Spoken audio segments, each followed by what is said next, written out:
Hello everyone, welcome back to my channel. ఈరోజు మన ఛానల్లో రెసిపీ వచ్చేసి చిక్కుడుకాయ వేపుడు. సింపుల్ అండ్ ప్రాసెస్లో ఎలా చేసుకోవాలో చూద్దాం. ఈజీగా, టేస్టీగా, సింపుల్గా. ఇంకా లేట్ చేయకుండా వీడియోలోకి వెళ్ళిపోదాం. సో లెట్ గెట్ స్టార్ట్ అయింది వీడియో. చిక్కుడుకాయని ఇలా కట్ చేసుకొని వాటర్లో వేసుకొని బాయిల్ చేసుకోవాలి. సాల్ట్ వేసి బాయిల్ చేస్తే తొందరగా బాయిల్ అవుతుంది. సో ఇప్పుడు ఇందులోకి మనం కారం ప్రిపేర్ చేసుకుందాం. మీ కారానికి తగినన్ని ఎండుమిరపకాయలు అండ్ అలాగే ఎల్లిపాయలు అండ్ సగం పచ్చి కొబ్బరి వేసుకోవాలి. అండ్ వేసుకొని ఇలా ఫైన్ పౌడర్ లాగా చేసుకొని పక్కన పెట్టుకోవాలి. ఇప్పుడు స్టవ్ ఆన్ చేసి కడాయి పెట్టి 2 టేబుల్ స్పూన్స్ దాకా ఆయిల్ వేసుకోవాలి. ఆయిల్ హీట్ అయినాక ఆవాలు, జీలకర్ర, శనగపప్పు అండ్ ఒక 4-5 ఎండుమిరపకాయలు కూడా వేసుకొని ఫ్రై చేసుకొని సన్నగా కట్ చేసి పెట్టుకున్న ఉల్లిపాయ ముక్కలను కూడా వేసుకొని లైట్ గోల్డెన్ కలర్ వచ్చేంత వరకు ఫ్రై చేసుకొని అందులో అల్లం వెల్లుల్లి పేస్ట్ వేసుకొని ఫ్రై చేసుకోవాలి.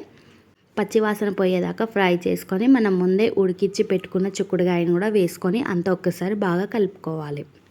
అంతా ఒకసారి బాగా కలిపినాక మూత పెట్టి ఒక 10 నిమిషాలు మగ్గించుకొని తర్వాత మూత తీసి చూస్తే మనకి ఇలా కొద్దిగా దగ్గర పడ్డట్లు అవుతుంది కదా. సో ఇప్పుడు అందులోకి 1/2 టీ స్పూన్ పసుపు, ధనియా పౌడర్, జీరా పౌడర్ వేసుకొని అంతా ఒకసారి కలుపుకోవాలి.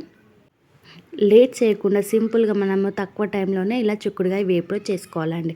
అండ్ మనం ముందే సాల్ట్ వేసుకొని ఉడికించుకున్నాం కదా, ఒక్కసారి సాల్ట్ చెక్ చేసుకొని సాల్ట్ వేసుకొని అండ్ మనం ఫస్ట్ ప్రిపేర్ చేసి పెట్టుకున్న కారం పొడి కూడా వేసుకొని అంతా ఒకసారి బాగా కలుపుకోవాలి. ఇది అనేది ఫ్రై చేసేటప్పుడు మంట మీడియం ఫ్లేమ్లో పెట్టి ఆ పౌడర్ వేసి మంచిగా కళాయి పెట్టుకోవాలి. నీట్గా కలిపేసుకొని ఫైనల్గా కొత్తిమీర వేసుకొని మంట హై ఫ్లేమ్లో పెట్టి ఒక్కసారి టోస్ట్ చేసుకోవాలి. అంత ఒకసారి బాగా కలిపేసుకొని ఇంకా మంట ఆఫ్ చేసేసేయాలి. అండ్ ఎంతో సింపుల్ అండ్ టేస్టీ, ఈజీగా ప్రిపేర్ చేసుకోవచ్చు చిక్కుడుకాయ వేపుడు చపాతీలోకి చాలా బాగుంటుంది. సో వీడియో కనుక నచ్చినట్లయితే do like, share and subscribe to my channel and please press the bell icon for more updating videos. Thank you for watching this video.